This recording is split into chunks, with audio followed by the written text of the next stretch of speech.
नमस्कार। Dhirendra पुंडी news point में आप सभी का एक बार फिर से स्वागत है। हम आज आपके साथ बात कर रहे हैं बंगाल के चुनाव की, और लेकिन बंगाल के चुनाव से ज्यादा ये बात इस बात पर है कि बांग्लादेश की चीख क्या हिंदुस्तान में मतदाताओं के मन को बदल रही है। क्या हिंदुस्तान में एक बड़ा मानस तैयार हो रहा है जो बांग्लादेश से आती हुई चीखों को, जो हिंदू आवाजें हैं, जिस तरह से सड़कों पर उनके साथ रेप हो रहा है, हिंदू महिलाओं के साथ जिस तरह पिछले दिनों में लगभग 18 दिनों में 5 हिंदुओं का कत्ल कर दिया गया बेरहमी से, जिंदा जला के। और सबका पैटर्न एक ही आपको दिखाई देता है कि वो पहले आरोप लगाओ और फिर उनको जिंदा जला दो या बुरी तरह बेरहमी से मार डालो। और क्यों? क्योंकि वो हिंदू हैं, इसके अलावा दूसरा कोई कारण नहीं है। तो लेकिन अगर हम इसको देखें कि हमारे यहाँ इस देश में बांग्लादेश का जो घटनाक्रम है, क्या वो पूरे देश का मानस बदल रहा है? इस पर आज हम लोग डाटा के साथ बात करने की कोशिश करेंगे। और इसको ऐसे देखते हैं कि जब 5 अगस्त 2024 की दोपहर में भारतीय उपमहाद्वीप का जो एक बड़ा चेंज जो था, इसको वाटरशेड मोमेंट कहा जा सकता है, जो आने वाले समय की राजनीति को भी बदलेगा। अभी उसका सिर्फ कुछ शुरुआती असर ही हम देख रहे हैं, उसका असर भारतीय जनमानस के जहन में गहराई तक जाकर बैठ चुका है। क्योंकि जब ढाका के गण भवन जिसको कहा जाता है उसकी दीवारें ढही, तो कट्टरपंथियों ने मूर्तियों को खंडित करना शुरू किया। उनकी गूंज हजारों किलोमीटर दूर हिंदुस्तान के पोलिंग बूथों तक पहुंचने लगी, क्योंकि वहां सिर्फ एक सत्ता परिवर्तन नहीं हो रहा था, बल्कि भारत के मानस के साथ एक युद्ध घोष वहां किया जा रहा था, जिसको 47 में अधूरा छोड़ दिया गया। वो लगता है कि जैसे 2024 में आके फिर से जोर जोर से हिंदुस्तानियों के दिमाग पर बज रहा था।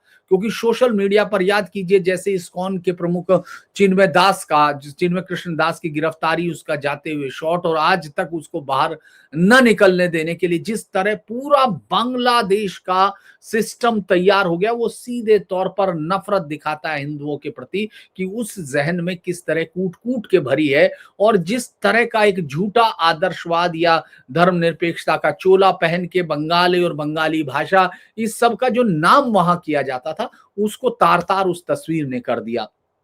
लेकिन जैसे ही ये सोशल मीडिया पे वायरल हुई, तो जैसे हिंदुस्तान में चुनाव का बदलना शुरू हो गया। क्योंकि जब से वहां बांग्लादेश में सत्ता बदली, आप हिंदुस्तान में होने वाले चुनाव का रिजल्ट देखिए तो आपको ये समझ में आएगा कि बंगाल में ममता बनर्जी जिस तरह अभी थर थर कांप रही हैं, अलग अलग आइडिया से वो एसआईआर को लेकर सामने जो बोल रही हैं, बजाय इसके कि वो अपने कार्यकर्ताओं के साथ मिलकर इस एसआईआर की प्रक्रिया को पूरी ताकत के साथ होने दे, उसकी बजाय वो इसको कोसकर बड़ा करना चाहती हैं। कभी हमला कराती हैं, कभी अपने भतीजे को दिल्ली भेजती हैं। तो इसका कारण सिर्फ एसआईआर की प्रक्रिया नहीं है, क्योंकि वो सरकार में जान रही है और इतने साल हो गए, लगातार 15 साल सरकार में रहते रहते, तो वो अच्छे से जानती है कि ये प्रक्रिया कैसे होती है।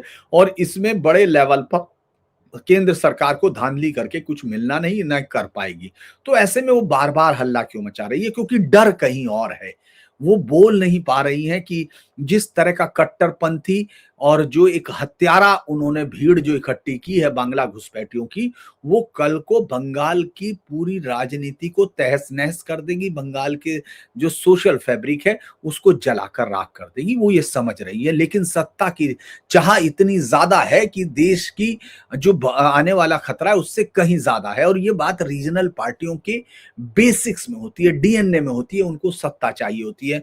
चलिए हम लोग इसकी बातचीत की शुरुआत करते हैं। मैं बंगाल पर सबसे आखिर में जाऊंगा कि बंगाल में आखिर ऐसा क्यों हो रहा है, कैसे इस बांग्लादेश की चीख को आप बंगाल के वोटर्स के विभाव में समझेंगे, इस पर हम बात करेंगे। लेकिन आप याद कीजिए, पहले चुनाव की तरफ चलते हैं। वो हरियाणा का चुनाव था, जिसको हाल फिलहाल की राजनीति में उस समय तक का सबसे बड़ा यू टर्न माना गया। क्योंकि वो यू टर्न ऐसा था जब लग रहा था कि वहां भाजपा जो है पूरी तरह से बाहर होती हुई दिख रही है। लोगों ने यही माना कि वहां से जा रही है भाग जा, और ये से अब चूंकि क्या हो रहा था, जातिगत समीकरण मान रहे थे सब लोग, डर रहे थे, जबकि भाजपा के लिए ये एक नया प्रयोग हुआ। भाजपा के नेतृत्व में जो है, अगर आप देखेंगे शाह, मोदी और योगी, इन सब को जोड़ लेते हैं तो हरियाणा में 42 बड़ी रैलियां इनकी होती हैं। और अगर हम उनकी रैलियों को डेटा एनालिसिस करके देखें तो बांग्लादेश का शब्द लगभग 150 बार, ये शब्द 150 बार आया। चूंकि योगी आदित्यनाथ ने एक बार इसको कहा था आगरा के एक उसमें कि बटेंगे तो कटेंगे, उन्होंने बांग्लादेश की इस घटना को जोड़ा था, लेकिन वो जो नारा था वो सही मायने में वो पहुंचा कहां, वो सबसे ज्यादा जाकर पहुंचा हरियाणा में। हरियाणा का एकदम वो नरेटिव बदलने वाला हो गया। अगर हम देखें उनको पूरा, जहां यादव और ओबीसी वोटर्स के बीच में ये नरेटिव सेट हो गया कि अगर जातियों के आधार पर हम लोग बट रहे हैं तो वहां उसका कल को बांग्लादेश बनने में कोई रोक नहीं पाएगा। ये इतना जबरदस्त मतदान था कि जो एंटी इनकम्बेंसी की बात की जा रही थी कि अब लंबे समय से जो एंटी इनकम्बेंसी है वहां, वो सब जो है धुल गई। जो जाट वोट बैंक की रणनीति थी वो भी सब तरह से उड़ गई है, मतलब वहां से पूरा हो गया। जहां 50-60 वोटों से पीछे थी पिछली बार बूथों पर, वहां इस बार 2000 जहां 19 में पीछे थी, वहां अगर आप बूथ वाइज देखते हैं तो वहां लगभग 150-200 हर बूथ पर आगे बढ़ते चले गए।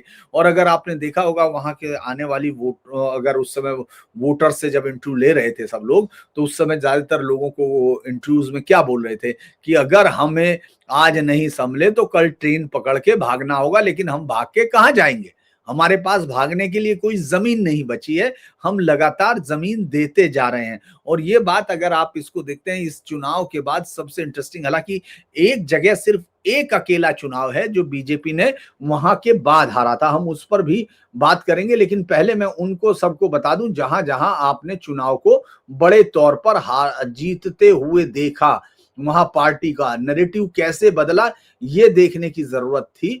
क्योंकि जो पूरा कालखंड था हरियाणा चुनाव का, वो जो जाट वोटर्स के साथ कंसोलिडेट हो रहा था, लेकिन नैरेटिव में सिर्फ ये घटना चल रही थी, अगर हम ये कहेंगे।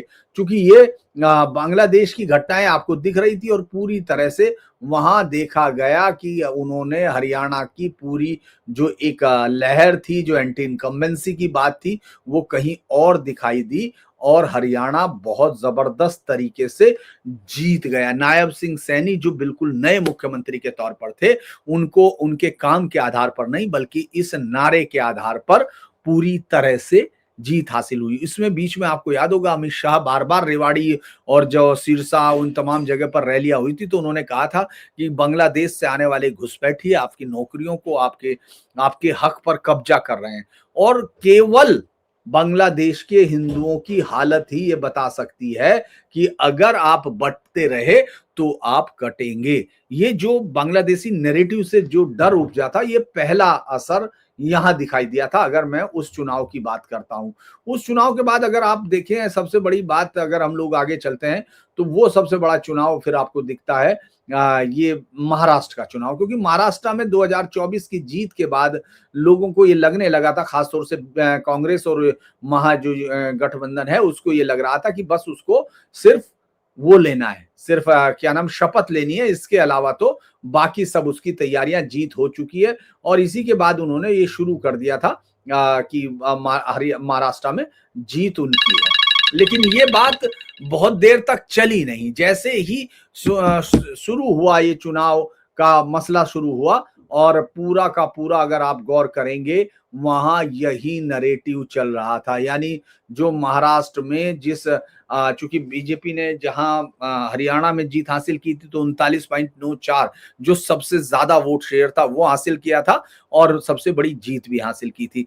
तो जो हिंदू कंसोलिडेशन हुआ था उसी ने वहां जीत के हासिल किया था। लेकिन महाराष्ट्र की बात करें तो वहां महायुति की एक आंधी आ गई, क्योंकि जो बटेंगे कटेगा का नारा इतनी जबरदस्त तरीके से पहुंचा कि 230 प्लस की सीटें वहां हासिल की थी और वोट शेयर जो है 49% से ऊपर चला गया। क्योंकि वोट जिहाद का यहां नैरेटिव चला, जो जिस तरह से हमने देखा कि किस तरह से महाराष्ट्र की उसमें उन्होंने पूरी कोशिश की और देवेंद्र फडणवीस अपने इस चीज को लेकर आगे बढ़ चुके क्योंकि जिस तरह से बीजेपी ने अपने दम पर 132 सीटें हासिल की थी, ये बहुत बड़ी कामयाबी थी क्योंकि अगर हम ये देखें लोकसभा में महाराष्ट्र में भाजपा धराशायी हो चुकी थी। लेकिन एक है तो सेफ है, ये नारा जैसे ही पहुंचा उसने आपका बदलाव। महाराष्ट्र आरक्षण का मुद्दा उस समय याद होगा आपको बहुत जबरदस्त तरीके से था।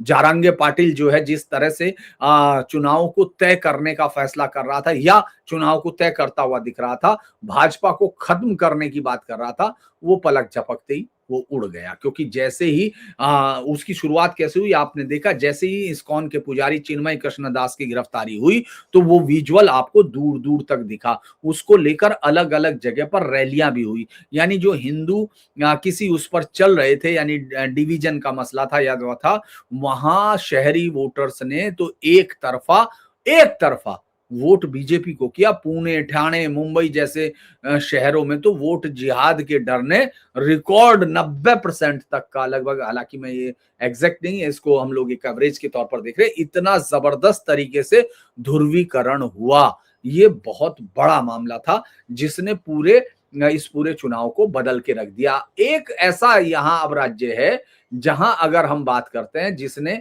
थोड़ा सा डेमोग्राफी के इस नारे का जहां आपने असर नहीं देखा, वो था झारखंड का चुनाव। झारखंड में बीजेपी ये एकमात्र राज्य है जो बांग्लादेश के बाद यहां हुआ हुआ चुनाव है और उसके बाद भी वहां कोई जीत हासिल बीजेपी को नहीं हुई है। ये अकेला चुनाव है। क्योंकि अगर ये लड़ाई जो आप झारखंड के चुनाव को मैं रिकॉल करा दूं आपको, चूंकि झारखंड में बांग्लादेशी हिंदू दुर्दशा को उन्होंने कहा जरूर, लेकिन बांग्लादेश के मुद्दे को जहां बीजेपी ने अस्तित्व का मुद्दा बनाया था वहां केंद्र हो गया आदिवासी अस्मिता, जिसमें कि सरना धर्म को बीजेपी हटा देगी और आदिवासियों पर आरोप कर रही है। यानी वहां एक पैरेलल एंटीथीसिस चलती रही जो बाकी किसी राज्य में नहीं दिखाई दी, क्योंकि हेमंता बिस्वा शर्मा वहां लगभग 80% भाषणों में अगर आप देखेंगे बांग्लादेश का, क्योंकि वही इंचार्ज उस समय वहां थे, उनका था। उन्होंने कहा माफ कीजिएगा, साहिबगंज की रैली में, पाकुड़ में उन्होंने कहा था कि अगर झारखंड का हिंदू एकजुट नहीं हुआ तो यहां वही होगा जो ढाका और चटगांव में हो रहा है। वहां की भीड़ यहां के आदिवासी समाज की नींव छीन रही है। पलामू की रैली में अमित शाह का भी बयान आपको याद होगा, झारखंड में घुसपैठियों को उल्टा लटकाकर सीधा करेंगे। और चूंकि बार बार इलीगल माइग्रेशन पर जोर दिया गया, लेकिन जो हेमंत बिस्वा शर्मा है, माफ कीजिएगा, हेमंत सोरेन ने जिस तरह से टैकल किया, वहां ये हुआ कि साहब आदिवासियों को एक उनके धर्म से, मूल से माँ माटी बानो, अगर हम ये कहें कि उनको मैया, जो एक वहां का वो था, उस शब्द के साथ उन्होंने इस आंधी को संभाल जरूर लिया। भाजपा ने बहुत ज्यादा जरूर उनको कंसोलिडेट करने की कोशिश की, लेकिन यहाँ वो मात खा गई। अगर हम ये कहें कि महाराष्ट्र मतलब झारखंड एकमात्र बीजेपी को ऐसा मिला जिसने उनको पूरी तरह से पीछे लाकर खड़ा कर दिया। यानी एक उनको उम्मीद नहीं थी, वो तो बहुत जूत के साथ उनको लग रहा था कि वो बड़ा बदलाव कर देंगे और जीतेंगे, लेकिन वहां वो कमजोर पड़े थे। क्योंकि जो परिणाम हम लोगों ने देखे वो 18 सीटें थी जहां जेएमएम और कांग्रेसी गठबंधन ने, चूंकि सबसे बड़ी लड़ाई जिन आदिवासी वोटों के नाम पर बीजेपी ने वहां लड़ी थी, वहां कांग्रेस गठबंधन ने 17 सीटें जीत ली। भाजपा केवल एक राजमहल सीट पर, जहां तक अभी याद है, उस पर जीती थी। इसके अलावा आरक्षित जो सीटें थी आदिवासी, वहां भी भाजपा बुरी तरह पिछड़ गई। और इंडिया गठबंधन जो है उसका संथाल परगना में 52% वोट पहुंचा, जो 40% से कहीं ज्यादा था जो उसने 2019 में हासिल की थी। लोगों ने बहुत देखा कि भाई बांग्लादेश के उस कार्ड को यहाँ क्यों नहीं चला। दरअसल यहाँ आदिवासियों को लगा कि ये उनकी स्वायत्ता पर हमला है। ये बात हेमंत सोरेन इसको समझाने में कामयाब हो गए।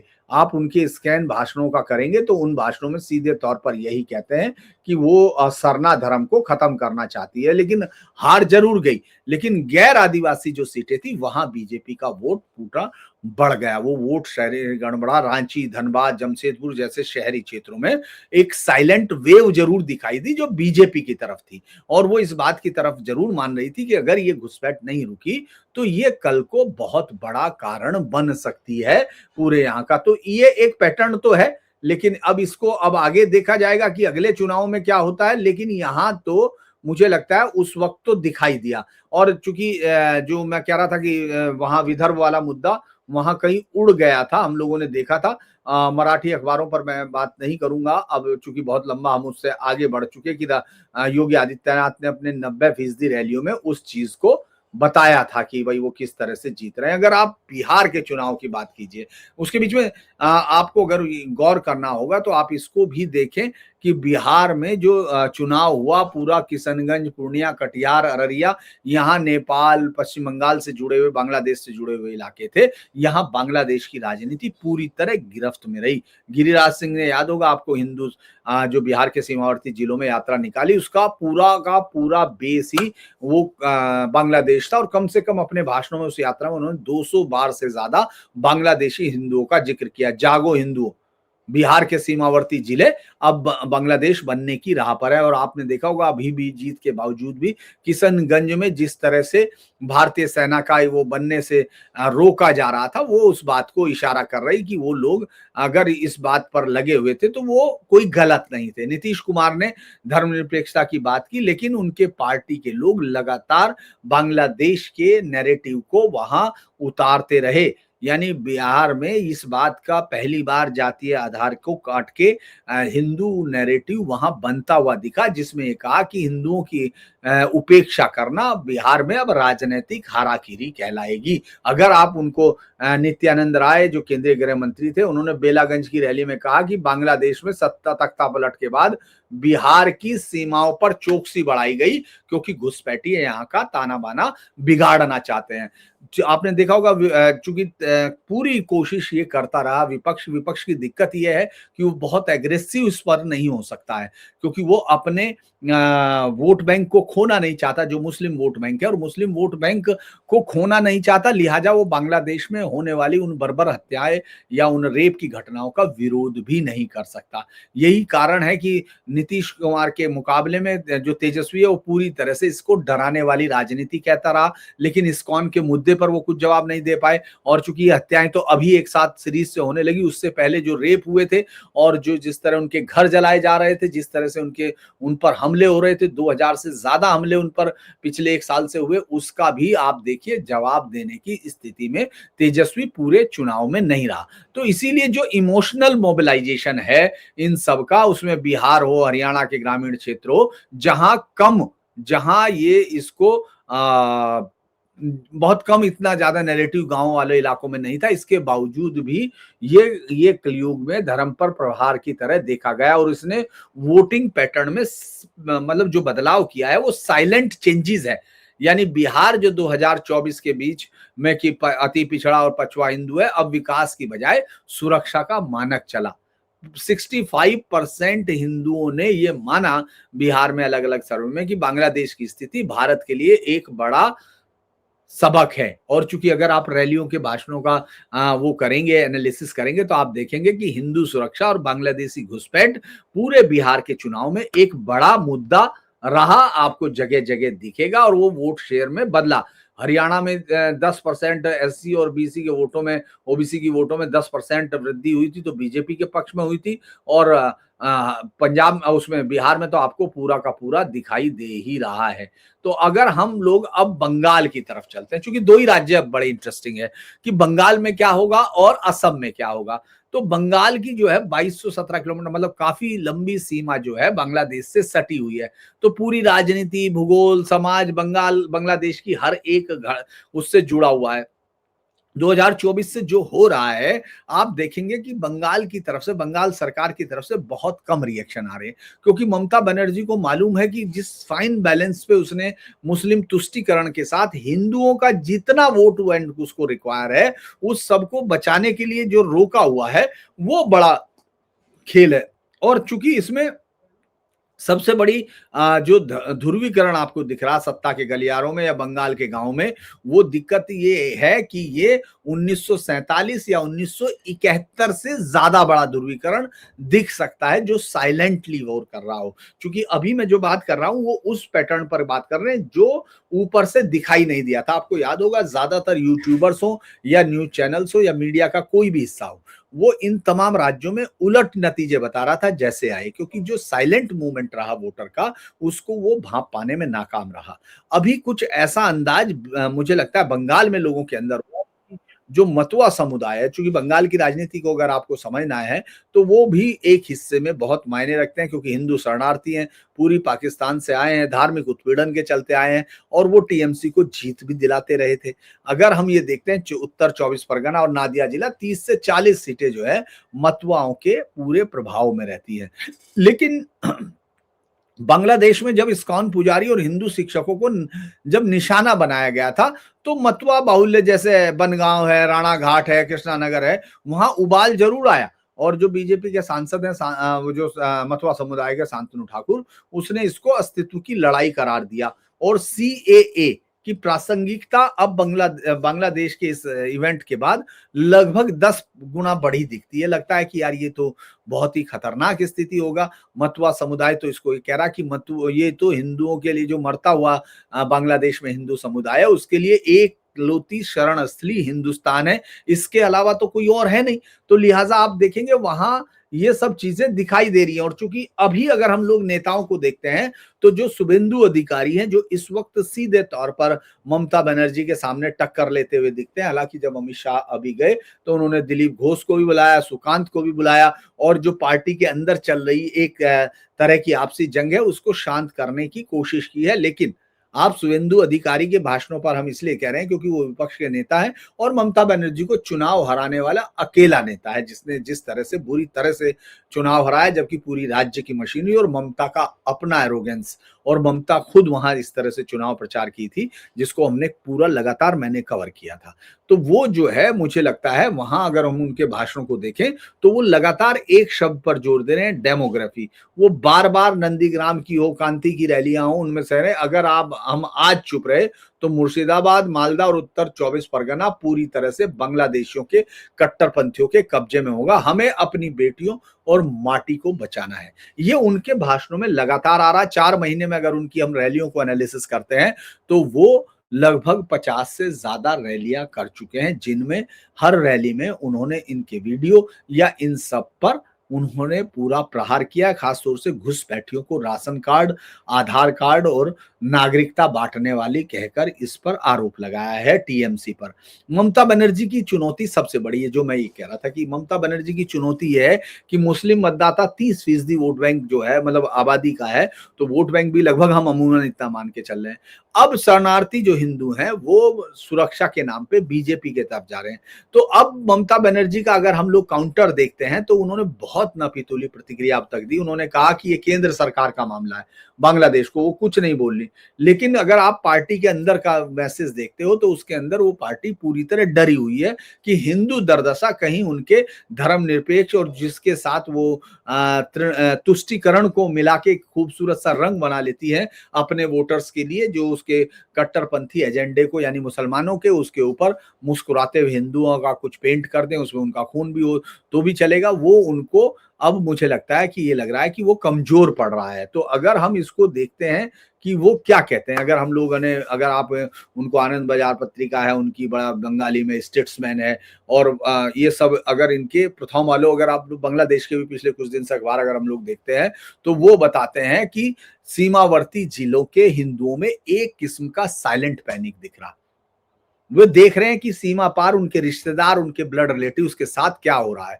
और ये कहीं ना कहीं ये ऐसा लग रहा है एक्सपर्ट्स को कि ये, मैं चूंकि बात कर रहा हूं एक्सपर्ट्स के लिए, मैं इस बार किसी पॉलिटिकल उसकी बात नहीं कर रहा हूं, जो एक्सपर्ट मान रहे हैं वो ये कह रहे हैं कि कहीं ना कहीं एक साइलेंट पैटर्न जो आया है, जो चुपचाप वोट बदल रहा है, उसका असर यहां दिखाई दे रहा है। तो वो अब ये तो रिजल्ट जिस दिन आएगा उसी दिन पता चलेगा। लेकिन वो ये तक मान रहे हैं कि जिस तरह से जमाते इस्लामी को ताकत मिल रही है, जैसे बांग्लादेश में एक एक घटना हो रही है, क्योंकि ये जो तमाम लोग भागे हुए लोग हैं वहां से, वो जो हिंदू समुदाय जो मतवा हो या कोई दूसरा हो, नामशूद्रा या जो दलित समुदाय वहां से भागा, उन सबको जमात से हमेशा से डर लगता रहा। जमात वो पार्टी रही है जिसने हिंदुओं पर अकथनीय अत्याचार किए, उनकी बच्चियों के साथ सामूहिक रेप बाकायदा संस्थागत तौर पर किए गए थे 71 में। मैंने आपको पहले भी बताया था अपने वीडियो में कि किस तरह से वहां बाद में अबॉर्शन सेंटर खोलने पड़े थे, शिविर लगाए गए थे, ताकि वो जो पाप जो पाकिस्तानी मुसलमान वहां करके गया हिंदुओं पर, मेजर हिंदुओं पर, उन सबको उन सबको अबॉर्ट किया जा सके। छोटी-छोटी बच्चियाँ हैं, उनकी जान बचाने के लिए, चूँकि उनके साथ रोज़ सामूहिक रेप होते थे, उन सब के अबॉर्शन सेंटर बनाए गए थे। अगर आप इतिहास के उस पन्ने को जाकर देखना चाहें, तो आप देख सकते हैं। चूँकि ये एक इस्लामी विस्तारवाद की आहट आपको वहाँ जंगलों में सुनाई दे रही है। और अब ये बात जो ममता को सबसे ज़्यादा डरा रही है कि शहरी बंगाली भद्रलोक, जो मध्यम वर्ग है, जो भयानक तौर पर हमेशा उस चाहे वो सरकार कितनी ज़्यादा मानवाधिकारों को कुचल रही हो, लेकिन अगर वो उनको फ़ायदा दे रही है, तो वो अभी उनके साथ रहना है। वो उनके साथ ममता बनर्जी से थोड़ा-सा मूव करती दिख रही है। अगर हम 2026 के चुनाव का ब्लूप्रिंट देखने की कोशिश करते हैं, तो वो ये बताता है कि हिंदू सुरक्षा गारंटी जो है, लोग ये मान के चल रहे हैं उनको बीजेपी से मिल सकती है, यहाँ नहीं। यानी बीजेपी अपना जिस कैंपेन पे लग रही है, 3 पार्ट पे है। घुसपैठ पर वो कह रही है एनआरसी और सीएए का पूरा आक्रामक क्रियान्वयन करेंगे, और ममता सरकार पर वो देशद्रोही होने का आरोप ये मान रही है कि देश विरोधी है, स्लीपर सेल को पनाह देती है कट्टरपंथियों के। और ये बात धीरे-धीरे आपको दिख रहा है कि लोग मान भी रहे हैं। अगर हम लोग देखते हैं कि जो अगर अगर इन सब में क्या-क्या हो सकता है, नादिया है 72% हिंदू जनसंख्या है, मुर्शिदाबाद है 33% है, और उत्तर 24 परगना है, मालदा है, इन सब में इसका जबरदस्त प्रभाव अगर लोगों को लगता है। मालदा में अत्यधिक उच्च ध्रुवीकरण हो सकता है, और वो मतुआ शरणार्थियों का अधिकार केंद्र है। यानी वो जिले हैं जहां ये सारी चीजें असर डाल पाएंगी। अगर ये करता है तो बड़ा वो है। सुकांत मजूमदार जो बीजेपी का वहां प्रदेश अध्यक्ष है, उसने कम से 15 बार अब तक वो बांग्लादेश के काली मंदिरों पर हमले के लेकर, मतलब हमले को अपने सवालों में लेकर ममता बनर्जी से बोल चुके कि क्या आपको ऐसी शांति चाहते हो जैसी शांति वहां है। अभिषेक बनर्जी बार बार इसको विभाजनकारी राजनीति कह के वो हटाना चाहते हैं। इसीलिए आप देखेंगे ममता बनर्जी की मंदिरों को दौरे करने की वो बढ़ गई है, मंदिरों के निर्माण की वो बढ़ गई है। अभिषेक बनर्जी को आप मंदिरों पर जाते देखते हैं, जो कभी भी जाने की कोशिश नहीं करता था। तो बंगाल का हिंदू का जो माइंड सेट है, वो लगभग बाकी हिंदुओं के माइंड सेट के इक्वलेंस होने की कोशिश कर रहा है, क्योंकि उसको लगता है कि अगर वो एकजुट नहीं है, तो उसकी हालत भी सीमा पार के हिंदुओं जैसी होने जाने। ये जो फियर साइकोलॉजी है, ये 2026 में बीजेपी के वोट बैंक को 40% से आराम से ऊपर ले जा सकती है। क्योंकि हिंदुओं की दुर्दशा उनको ये बता रही है कि शांति शिविर एक भ्रम है। ये राजनीतिक शक्ति से ही हासिल हो सकती है सुरक्षा, किसी शांति से सुरक्षा हासिल नहीं हो सकती है। ये हमको मुझे लगता है बंगाल का है। अगर हम असम की तरफ और चले जाते हैं, तो असम जो है बांग्लादेश चुनावी मुद्दे से ज्यादा वहां बंगाली मियां इस समय अस्तित्वगत प्रश्न के तौर पर खड़े हैं, और हेमंत बिस्व शर्मा उसको बहुत उससे हैंडल भी कर रहे हैं। मैंने आपको बताया वहां चूंकि बीजेपी है, इसलिए बहुत ज्यादा लोग उस पर ध्यान नहीं दे रहे हैं। अगर आप उनके असम के भविष्य की तस्वीर पर अक्सर उसके भाषणों को चेक करते हैं, तो वो स्कैन करते हैं, तो 85 बार पिछले हाल फिलहाल के ही महीनों में देखेंगे तो 85 बार बांग्लादेश के मियां मुस्लिम वो बोले हैं, कट्टरपंथ बनाया। अगर आज हम कड़े फैसले नहीं लेंगे, तो 20 साल बाद दिसपुर का हाल भी ढाका जैसा होगा। ये वो अपने भाषण में, आपको याद होगा, वो कह चुके। और बांग्लादेश की घटना के बाद ही भूमि जिहाद के खिलाफ सख्त कानून बनाने शुरू कर दिए। मुस्लिम कानूनों में मुस्लिम विवाह पंजीकरण में बदलाव लाया गया। आप ये देखिए कि बांग्लादेश में जो कुछ हो रहा है, उसका हिंदुस्तान के मानसिक उस पर क्या असर पड़ रहा है। हम लोगों को, बहुत सारे लोग आप में से लोगों को लगता है कि इसका असर नहीं होता होगा। दरअसल एक सुरक्षा कवच की बात की जा रही है जो हिंदुओं पर होगा। और जब बांग्लादेश के तख्ता पलट से असम में जो एनआरसी का प्रक्रिया जो लंबे समय से बंद हो गई थी, वो फिर दोबारा से शुरू होने की प्रक्रिया भी शुरू हुई है, उस पर शोर भी शुरू हुआ है। और उस पर यह भी कहा गया है कि लोअर असम जहां मुस्लिम आबादी ज्यादा हो गई, अब वहां सांप्रदायिक तनाव की जो है घटनाएं बहुत उस पर शुरू भी हुई है। असम के मूल निवासी जो है वो इंडिजीनस है, वो बांग्लादेश में हिंदुओं के दुर्दशा को अपने भविष्य से जोड़कर देख रहे हैं। अगर हम इसको, मैं बहुत सूक्ष्म आपके साथ विश्लेषण किया हूं कि महाराष्ट्र, झारखंड, हरियाणा, बिहार, बंगाल और असम पर हमने बात की, तो बांग्लादेश की घटनाओं से अगर हम ये देखते हैं कि भारतीय राजनीति को ये अब हमेशा के लिए ये घटना बदल रही है। क्योंकि जो हिंदू कंसोलिडेशन है, वो मतदाता पानी, बिजली, सड़क से ज्यादा अब कलेक्टिव सिक्योरिटी पर बात कर रहा है, उस पर वोट कर रहा है, जो आपको महाराष्ट्र और हरियाणा में दिखाई देता है। और अगर डिफेंसिव हो रहे हैं विपक्षी दल तो वो हार रहे हैं। और ये बात टीएमसी को डरा रही है, क्योंकि ना तो वो बांग्लादेशी हिंदुओं के पक्ष में बोल पा रही है क्योंकि अल्पसंख्यक वोट खो जाएगा, और ना ही भाजपा के नैरेटिव का विरोध कर रहा है। इस तरह की चुप्पी को आप देखेंगे ममता बनर्जी के बहुत सवाल खड़े हो रहे हैं। और अब ये मानना पड़ेगा कि आपको कि अब राष्ट्रीय सुरक्षा घरेलू चुनाव का मुद्दा हो रहा है। एक मंदिर भारत के गांव में, ढाका में टूटने वाला एक मंदिर भारत के मानसिक उस पर बड़ा जिक्र करता है, बड़ा उसको ताकत देता है। तो मैं यही कह सकता हूं कि अगर हम इसको देखें कि ये जो वजूद की जो लड़ाई है, ये बड़ी चीज है। अब लोगों ने महंगाई और बेरोजगारी जैसे सवालों पर जिस तरह बीजेपी को घेर रहे थे वो लोग उस समय, तो वो मुझे लगता है कि अब कहानी कहीं और चली गई है। और शायद यही कारण है कि जो है सरहद पार की, वो भारत के जो मनस्पर घाव हैं वो उसको राजनीति को भी बदल रहे हैं। अगर आपको ये वीडियो अच्छा लगा है तो आप इसको लाइक कीजिए, सब्सक्राइब कीजिए, शेयर कीजिए, और हमारे प्रयासों को मदद देने के लिए आप हम लोगों को सहयोग भी कर सकते हैं। लेकिन सबसे जरूरी है कि हमारा जो सपोर्ट बेस है वो बढ़ सके, हमारे जो सब्सक्राइबर है उस बेस को बढ़ाना बहुत जरूरी है। तो आज के लिए अभी इतना ही। नमस्कार, आपका दिन शुभ हो।